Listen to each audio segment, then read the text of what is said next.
All right, great. Okay, so I'm going to talk to you guys about, we've started new currencies. Can we start new countries and new communities, new cities, and why I think we can do that and why we think we're going to need to do that, and perhaps how you can work with us on the Startup Society's Network States movement. So starting new countries is possible, but why now and what next? Let me start with that first part first. Why is starting new countries possible? So I wrote a book on this in 2022. It was pre-AI. Lots of things have changed, but I think the core concept has held up, and it's at thenetworkstate.com. And in theory and practice, and same in practice, they are different. Let me describe the theory though first, right? Starting new countries, why do I think it's possible, preferable, and profitable? And the last part, by the way, the reason I mentioned profitable, it's another way of saying possible because it has to be economically feasible. Let me start with the first part, possible. So are new countries even possible? So we have started new companies like Google out of a garage. We started new communities like Facebook out of a dorm room. New currencies like Bitcoin, as you know, arose from a white paper, so did Ethereum. Could we start new countries? Could we start network states? Or is just slinging around coins, is that the end of the line? I love that as much as you do, but you can only trade tokens so many times before that becomes old, right? Can we start new countries? Can we start what I call network states? And I think we can. And just to be very concrete about what a network state is, this is a visual of a network state with 1,729,314 people. That's 729 plus pi for those who get that illusion. With 157 billion in annual income and a real estate footprint of 136 million square meters. And as you can see, a network state is basically a physical social network that owns territory around the world and that is has a degree of diplomatic recognition, is recognized as sovereign, at least in part, over some territory by one or more UN member states. And until such recognition arrives, it's not really a network state. And this is similar to how people would argue whether a cryptocurrency was actually a currency or what have you. And, it's only got some of the attributes like medium of exchange and store of value and unit of account. And so there's a continuous thing where Bitcoin and Ethereum went from just a LARP that was on a single server to this global kind of cryptocurrency that's in use everywhere. Similarly, a network state will have lots of intermediate stages where people argue about whether it's real or not. And eventually maybe it gets diplomatically recognized, at least in part. Okay. And so when you think of it as a physical social network, it's got all these nodes. It's got like 1 million people, right? It's on par with a state in some sense. And how do we get to 1 million, right? So there's actually a way to start from one person, just like a Satoshi in Japan in this example. And he recruits 17 people around the world, and then 172, and now 1,000. And once you start getting to even a few hundred people in one location, you can actually afford a fairly large building. Because if you have 254 people and they actually work together, they're not paying rent in a building, they can actually buy the building. And so this kind of, whether you call it collective bargaining, I call it a network union. A union doesn't have to be set up in opposition within a company. It can be just a union of people that is working together to get things at bulk discounts and scale like Costco. And this is going to be important in this time of supply chain crises where you can collectively bargain and bring down food costs and so on by bargaining with corporations, basically bulk discounts. So in this case, you get a bulk discount on real estate by buying an apartment complex together. Once you can coordinate for the good of everybody in the community. That does, by the way, mean some degree of cooperation, some degree of, maybe you don't get your number one choice, you get your second choice, but everybody gets their second choice together, and now you get equity in the building, and that's actually pretty good, right? Okay. So this at 1,729, then at 17,000, you can actually start affording entire subdevelopments. A few thousand people online, it's a small number, like the number of views on a tweet, a few thousand, it's not that much, but a few thousand people in person is a lot. So you can actually afford entire suburbs and, large towers and stuff with even like 10,000 something people. 10,000, by the way, actually puts you at the scale of the smallest countries in the world, like Palau and Nauru and so on. Then you get to 100,000, and now eventually you get to 1 million, and now you're actually at the scale of a Latvia or Bahrain. You're a true, state scale thing. So that's how this thing could emerge, right? And it's a gradual process, just like Facebook started with one person in a dorm room and rose up.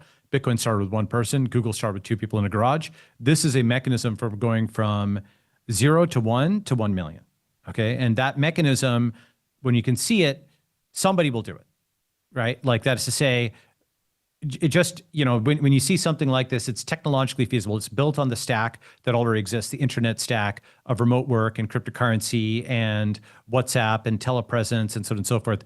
It doesn't require something completely new, like, as much as I like seasteading or Mars, that requires new technological breakthroughs. This doesn't. This is literally just coordinating people in ways we've already done. Okay.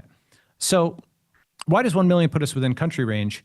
Well, actually, most countries are small countries. The majority of UN members have less than 10 million citizens. And in fact, 38 have less than 1 million. The countries we think of as countries like China, Russia, America, India, there's very few countries that have more than 100 million people, okay? Most have less than 10 million if you define a country as a UN member.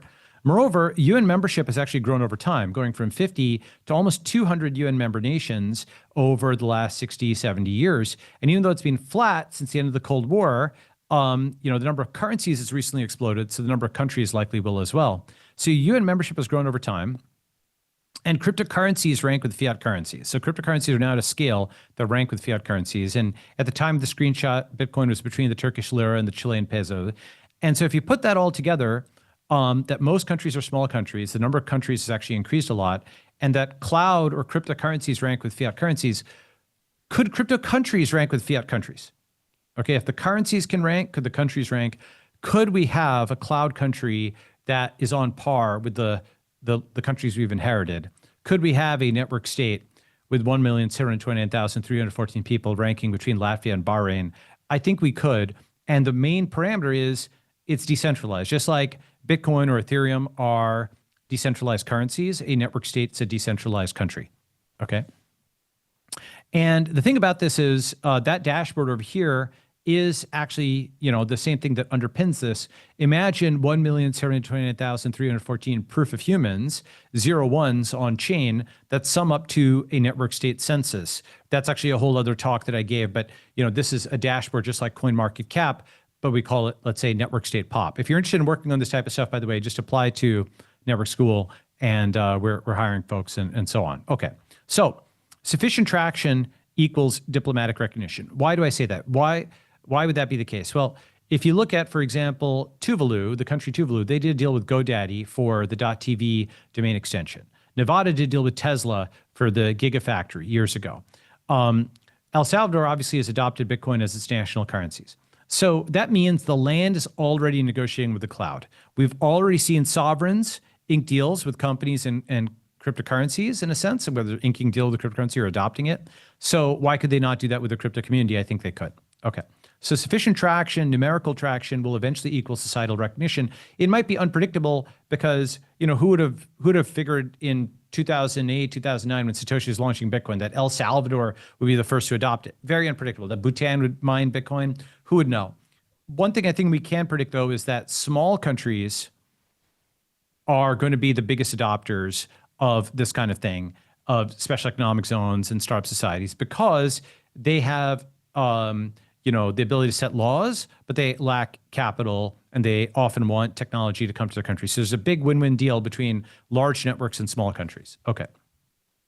So now why is it preferable? So why are new countries preferable? Because powerless people have an alternative in the form of new states to their failed states, and ambitious people have an alternative in the form of frontier society. So at the top, lots of countries around the world are basically melting down due to the supply chain crisis, inflationary crisis. At the bottom, it shows that since the dawn of humanity, humans have wanted to push the limits, push the frontier, radiating out of Africa to the New World and eventually the moon. There's always been this kind of push for what's better. And this is actually the same U-shaped coalition as the crypto coalition itself. Why? Because it's the powerless and the power user. It's a powerless person trying to hang on to what a bank account even is, and the power user who's pushing the limits of what a bank account is, right? And so in the same way, the powerless, their state is failing, and the power user is reinventing the state, right? Same kind of coalition. And there's a certain kind of person who thinks, oh, the existing financial system, political system is working for them, then this is not for them. They can safely ignore it. But those people on the edges, the U-shape, this is for them. Okay, same as the crypto coalition. Now, why is it profitable? So this is another way of saying feasible, because if it wasn't profitable, you couldn't do it. But why are new countries profitable? This is a fun graph of nation states, social networks, and network states on the same graph. And on this axis is people, and this axis is annual revenue per user. And, over here, for example, there's Meta, WeChat, TikTok, LinkedIn. This is Snapchat, Weibo. This is Twitter back then. And this is showing that their scale of these social networks is in the 100 million to billion person range, but their monetization per person is in the tens of users, tens of dollars per person per year. So like $30 per person per year times 3 billion, $90 billion a year is a lot, but it's relatively small scale per person. Then over here are like these small countries which have, 1 to 10 million population and like $10,000, $20,000 per person per year monetization. Then over here are the US and China, which have large populations and annual incomes and tax revenue. And then finally over here would be startup societies, network states that might start digital and have an annual revenue in the order of hundreds of dollars per person per year. They become physical, and now we've actually got that, and they start charging on the order of, $10,000 per person per year for society as a service, and eventually they start growing out and they start moving upward like this and getting to millions of people. And this is the new SaaS, society as a service, and you kind of start on this axis of small but large monetization as opposed to high numbers of people and small monetization per person. You're basically providing way more value to people when you go up this axis. And I think that this is important because it means you can put capital behind it. Like, Ethereum is, in a sense, it's a human rights movement to give rule of law around the world. But by putting capital behind it, that meant that you could have property rights plus human rights in the same package. This is what startup societies are. It's basically projecting crypto's values into the physical world. Okay. So starting new countries is possible, but why now? Why now? Because history is running in reverse.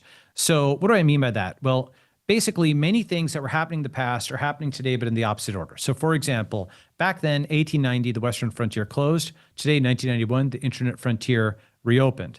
Back then, there's the Spanish flu. It was heavily censored. Then there was COVID-19, heavily covered. Back then, the captains of industry, the so-called robber barons. Today, the tech founders, right? Back then, the journalists beat the founders. Today, the founders are being the journalists. Back then, the New York Times sided with Stalinist Russia versus Ukraine. Today, the New York Times reinvented itself as a champion of Ukraine versus Russia, even though the New York Times is the reason Ukraine was occupied by Russia in the first place. Back then, this is a really important one. This showed that in the late 1890s, America was shipping goods to China. That's a person, a stereotypically portrayed Chinese person, and this says something like wanted, 20,000, railroads, engines, cars, rails. So China's portrayed as the passive market, and America is the manufacturing superpower that's exporting all these rails and goods and so on over the ocean via, the Philippines and whatnot.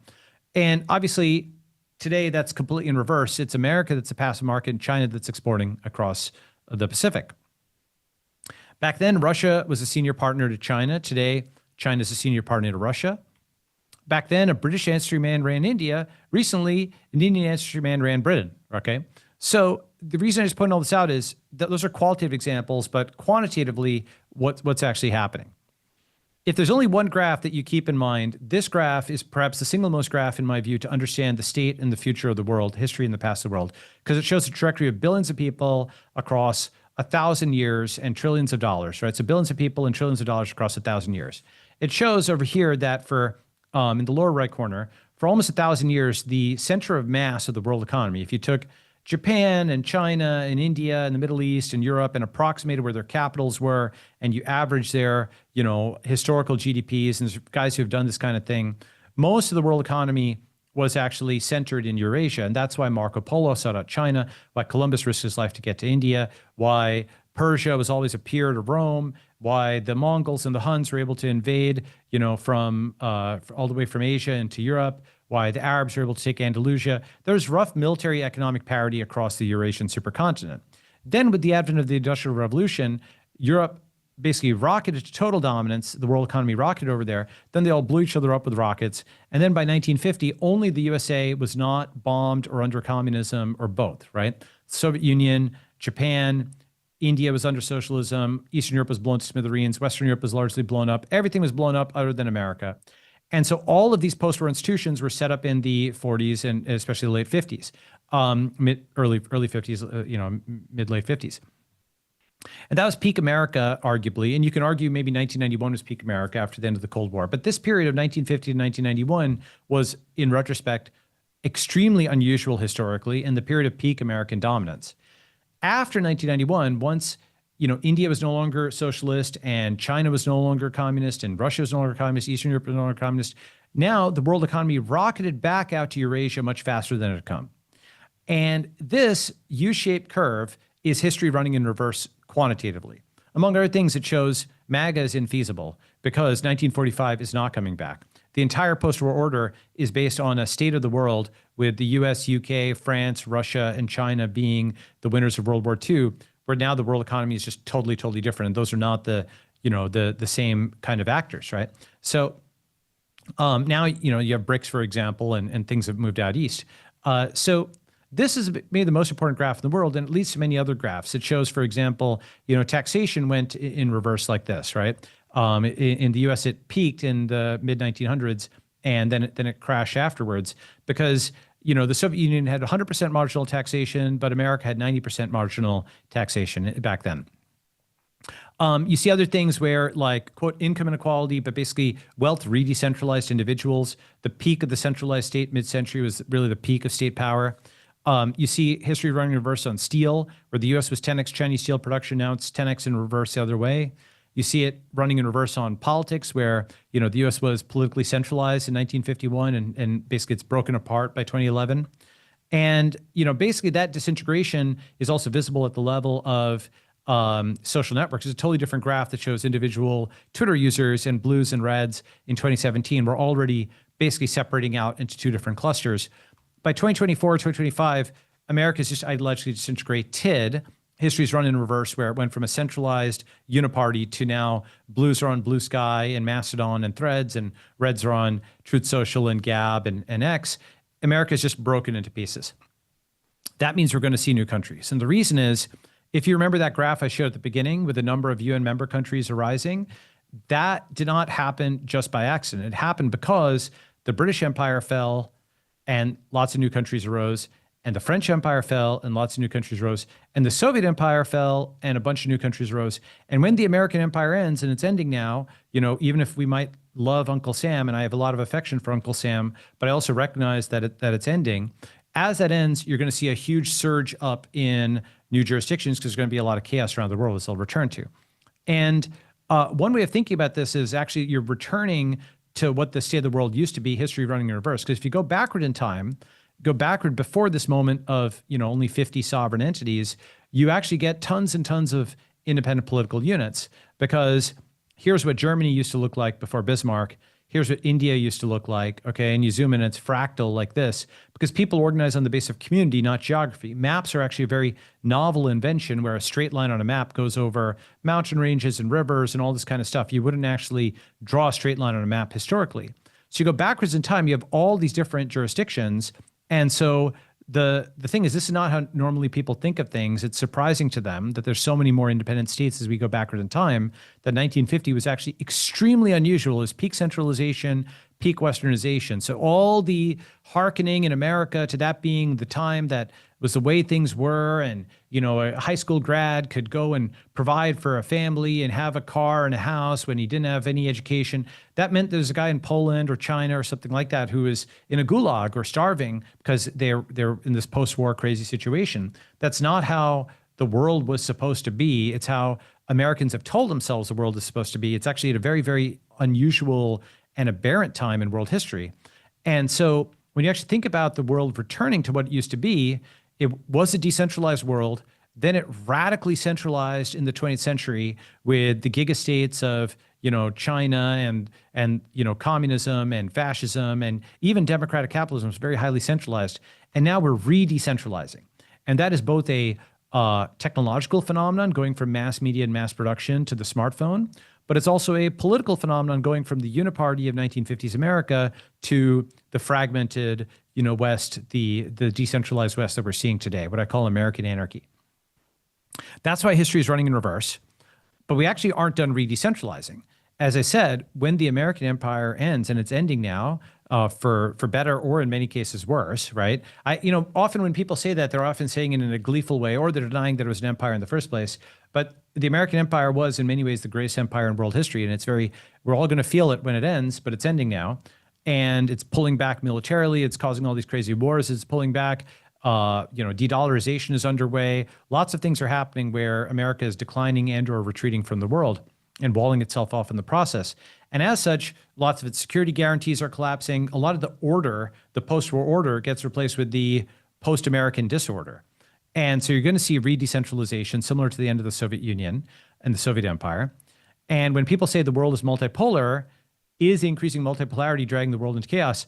Maybe yes. And the thing about this is there's a guy who's the president of Kazakhstan, and he said, if the right of nations to self-determination was realized in reality on the entire globe, over 600 states would emerge on Earth instead of 193. Of course, that would be chaos. And so he actually lived through that. He lived through the fall of the Soviet Union. He understands what that is. And, he's probably right, except here's the thing. If we see it coming, maybe we can forge order out of chaos, right? Maybe we can understand that it's not simply about restoring the rules-based order on chain. That's part of it, but projecting that order into the physical world so we can have opt-in peaceful communities where people can find some shelter, some oasis amidst this, and we can have a seed of, essentially rebirth of civilization. So what next? I wrote this book, The Network State. I've been holding conferences. We're going to have our 5th conference this year, October 9th in Singapore. I'm going to announce it soon. And we opened something which I call Network School. This is the first day of Network School. And Network School is a startup society that bootstraps other startup societies. This is the first day of Network School. That's me and my friend Brian Johnson there. There's this essentially empty island that was built off the coast of Malaysia and right next door to Singapore. And it's as close to sea setting as you'll get. And actually, that's where I'm, coming in from right now. That's where Veronica is as well. And the Network School is making startup societies real and thereby bootstrapping more startup societies. And so, the goal is we start with 128, 256, 1024. Then eventually we open up Network School nodes around the world. And we also have projects like Zuzalu and Don't Die that are friends. And, Zuzalu, whether you call it the Ethereum Network State, it's Network State inspired and it's an Ethereum project. Brian Johnson wants to do the Don't Die Network State. We want to see 1,000 different startup societies around the world. Some are vegan, some are carnivore. This is basically how we restore democracy to the world. Why? Because California is becoming a one-party state due to gerrymandering. Elections are held, but the party always wins. The same party always wins. Texas and Florida, in response, are becoming one-party states. And, of course, China is a one-party state. So Democrat states, Republican states, and the Chinese state are all becoming one-party states or have become one-party states. So the only way to kind of protect and preserve democracy is going to be between states rather than within them. So to give people a choice over what their government is, we want to have 100, 1,000 startup societies, and you apply to the best country you can get into at age 18, just like you apply to the best college you can get into. And in fact, those are actually very similar, just like, many, many millions of, immigrants would apply to the college at age 21 that they could get into, like get their master's in electrical engineering at Stanford with an F1 student visa. Then they get an H-1B to a company, and then they get their green card or permanent residency. They get their entrance to a country. College, company, country are actually one full stack integrated thing that many people have actually traveled as a path over the last several decades. We can make that a full stack thing. We're actually making something where at age 18, you apply to the best country you can get into. And you should come and visit Network School. There's a lot of things I can say about it. You can save money, cut burn to $18,000 per person per year. We have just $1,500 a month if you're with a roommate for everything, room, board, etc. Raise money, co-loc your remote company, or just build a startup society. So it's a very practical thing that's meant to turn this very abstract theory into practice of just having a peaceful internationalist community, neither MAGA nor woke, basically centrist, center left, center right, centrist, democratic capitalists, welcome. And Ethereum people welcome, Bitcoin people welcome. We tamp all crypto tribalism down, and we have people of all countries. We have more than 100 countries at Network School, and so that's where you should come and visit. Check it out, and we're at ns.com. All right, with that, let me stop, and I will take questions.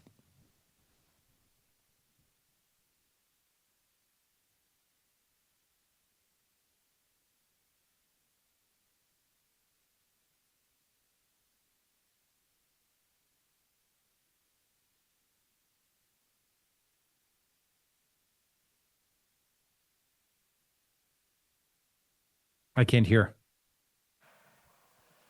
Well, can you hear me now? Yes, I can hear you now. Amazing. Thank you. Thank you so much for the talk.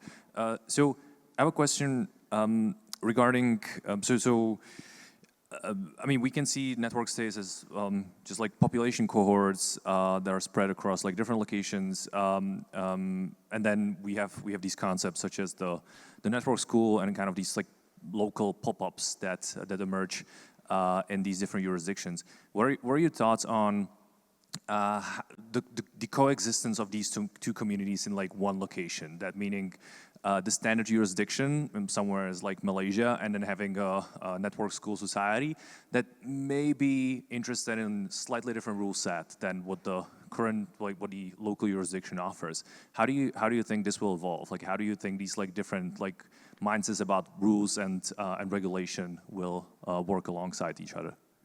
It's a great question. So the thing is, there's like 193 jurisdictions in the world, and actually, if you include 50 U.S. states, they're going to have different views.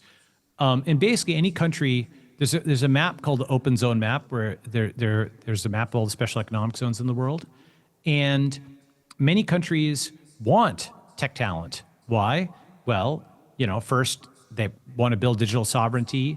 They want to have their own Silicon Valley. They don't want to be completely reliant on U.S. tech companies or Chinese tech companies. Number two is they want investment. Number three is supply chain crisis is going to mean you're going to need a lot of engineers for oil, for fertilizer, for all kinds of things. So that's going to be traded off. Let's call that the pro-immigrant, pro-capitalist view of things against the anti-capitalist far left and the anti-immigrant far right.